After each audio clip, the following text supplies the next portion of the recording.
Rasty McGibbon with Midland University captain Kamryn Hayhurst. Kamryn, thanks for coming on. Thank you for having me. And you guys get back on the ice today against McKendree, and tell me how that one turned out. We won 4-1, and it was a really good game. They battled tough, but so did we, so it was pretty good for us in the end.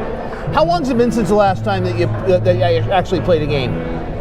We haven't played since conference, so it's been a few weeks here. How do you keep the intensity up? I think just throughout our practices, we've been keeping the tempo up and really pushing each other. It's important for us to push each other to those limits so that we know what to expect when it comes to games. You guys have, I was talking to your coach earlier today, and you guys found a chink in the armor and were able to notch a win against Liberty this year, which, and no disrespect to your club, but that's an accomplishment. Yep. It reels them back into human, being human. How do you guys use that for good and encouragement? I think just from being on the team for so long too, like we've had games with them where it's been like they were way out of our league, and it was always just like, well, let's hang in there. And I think just being able to capitalize this year and like really give them a good game, and like past years we've gotten closer and closer, so just closing in this year and really getting that win just gives a big boost of confidence and like proves that we can do it and we can play with them. One thing I've heard here this weekend, and I'm curious if you agree, if you were to look at a national tournament 5 years ago, so let's say right before COVID, and you were to take a number 10 back then, they are probably, okay, I've got it backwards.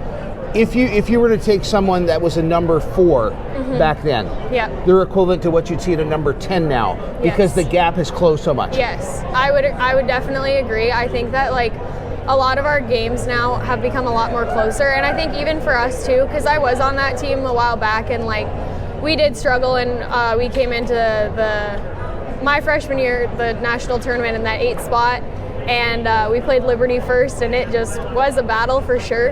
And I think now teams are giving them a run for their money. Like McKendree beat them this year, I know, and like I just think with Minot beating them too, like teams are catching up, and it's really good to see everyone just kind of getting a good mix in there.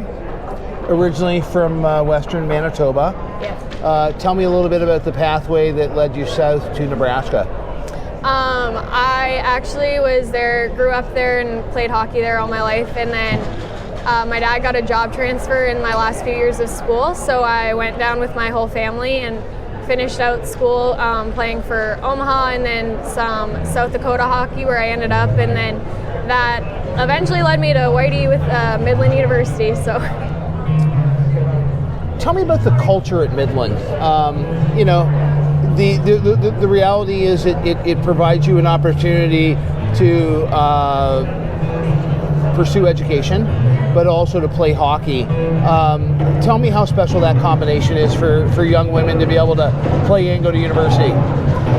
Yeah, I think it's sweet that it doesn't just end after high school. I know for a lot of people it does, and there's becoming a lot more teams now, which is like really good, but especially just like getting the opportunity and having good competition where it's not just people messing around is really nice. Great. Well, hey, congratulations on a win today, and good luck the rest of the tournament. Thank you very much. Rasty McGibbon with Kamryn Hayhurst, Midland University.